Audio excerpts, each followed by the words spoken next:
Connor and Emily are working on their project for the school science fair. They want to know if children are more likely to enjoy a drink if it is an exciting color rather than a clear flavored liquid. They need to design an experiment to explore this inquiry.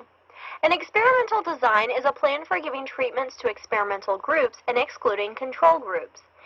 In this lesson, you will learn about how to design a randomized experiment in order to analyze inquiries and collect data. Before we get into designing Connor and Emily's experiment, you will first need to understand the concepts of controls and treatments. A good experimental design will have two basic elements, a control and a treatment. The control is the group that remains untreated throughout the duration of an experiment. For example, if I wanted to know the effectiveness of a certain drug, I might have a control group that does not receive the drug. This way I can compare the group that takes the drug to the group that does not take the drug. If this group that does not take the drug improves, then I know it isn't the drug that was causing the improvement. The control group is the opposite of the experimental group, which receives the treatment. Next, when designing an experiment, you will need a treatment, which is the variable in an experiment that is used on an experimental group. In the earlier example, we talked about finding the effectiveness of a certain drug. In this case, the treatment would be the drug that is given to the non-control group, or the variable. Connor and Emily can design their experiment in a few different ways. However, they decide to get a clear flavored beverage and give it to two groups. One group will get 2 cups of the clear flavored beverage. This will be the control group. The second group will get 2 cups of the same clear flavored beverage. However, one of the cups will have a little bit of coloring added. This will be the treatment group. Now let's talk about how Connor and Emily can design a randomized experiment. Connor and Emily decide to use the children at a local elementary school to conduct their experiment. But before they can begin, they need to make a plan. Remember, this is called experiment design. It is important to note here that there are many types of experiment designs depending on the type of research you are doing, the resources that are available, and the type of inquiry or questions that you may have. There are a few basic steps that you should keep in mind when designing any sort of experiment. They are identifying the treatment, identifying the control, identifying the measures, selecting the sample, outlining the procedures, and conducting the experiment. First, Connor and Emily have already identified their treatment, the colored flavored beverage, and their control, the clear flavored beverage. Now they will need to identify how they are going to measure this experiment. Remember that Connor and Emily have already hypothesized that children prefer a colored beverage over a clear beverage. To measure this preference, Connor and Emily created 2 cards. One has a thumbs up and a thumbs down. The other has an equal sign. Connor and Emily decide that they will ask the students to put their glasses on either the thumbs up and thumbs down card with the preferred beverage on the thumbs up, or they will put their glasses on the equal sign card, indicating that the beverages are either equally good or equally bad.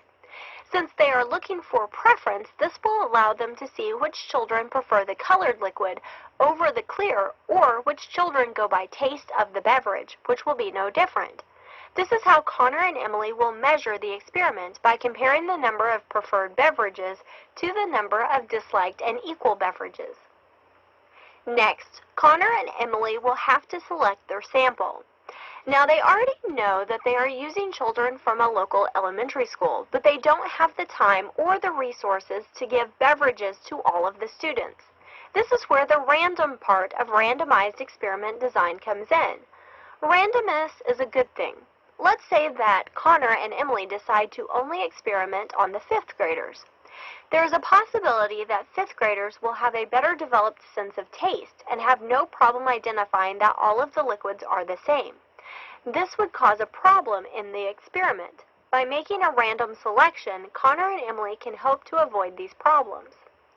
There are many ways to conduct random sampling, so check out our lessons for more information. For this experiment, Connor and Emily picked the 2nd, 4th, 6th, and 8th person in the alphabet in all of the classes K through 5. There are 2 classes of each grade level, so that will give Connor and Emily a total of 48 students for their sample. Finally, Connor and Emily will need to outline their procedures. They need to plan exactly what conditions the students will be in when conducting the experiment so that as many variables as possible are the same. For example, Connor and Emily cannot decide to test some students before lunch and some students after, or have a teacher conduct one experiment while Connor and Emily conduct another. It is important to keep as many elements the same as possible so that Connor and Emily can get as accurate results as possible. They contact the teachers and set up a time before lunch that they can conduct the experiment, as well as the rooms that they can use for the experiment. They prepare the materials ahead of time, labeling cups for the control group and the experimental group. They also label the cards 1 through 24 for each group so they can track each child's preferences. There are 24 students in each group because they've divided their sample of 48 in half to form the control and the experiment groups. They make a list of all of the procedures they will use to conduct the experiment. Select groups by placing numbers into a hat, 1 and 2. There should be 24 students in each group. Get absences from teachers. Group 1 goes to room 101 with Connor, the control group. Group 2 goes to room 102 with Emily, the experimental group. Explain to students that we want to know their beverage preference. Pass out the cards and explain the meaning of the thumbs up, thumbs down, and equal sign. Ask the students to take small sips of both before deciding their choice. Pass out the cups, 2 per student, according to the control and experimental groups. Ask students to sip their drinks and make a selection. Ask students to leave their cups on their cards and their hands in their laps as either Connor or Emily collects the information. After carrying out the procedures to conduct the experiment, Connor and Emily can now review the information they've collected and analyze their data. What do you think the results are of the experiment? Do children prefer color-flavored beverages over clear? When conducting an experiment, one of the most important elements of collecting information is the design of the experiment itself. To do this, you must first understand the concepts of control and treatment. The control is the group that remains untreated throughout the duration of the experiment. This was the group that had 2 cups of clear flavored drink in Connor and Emily's experiment. We next discuss the treatment, which is the variable in an experiment that is used on an experimental group. This was the group that received 1 cup of clear liquid and 1 cup of colored liquid.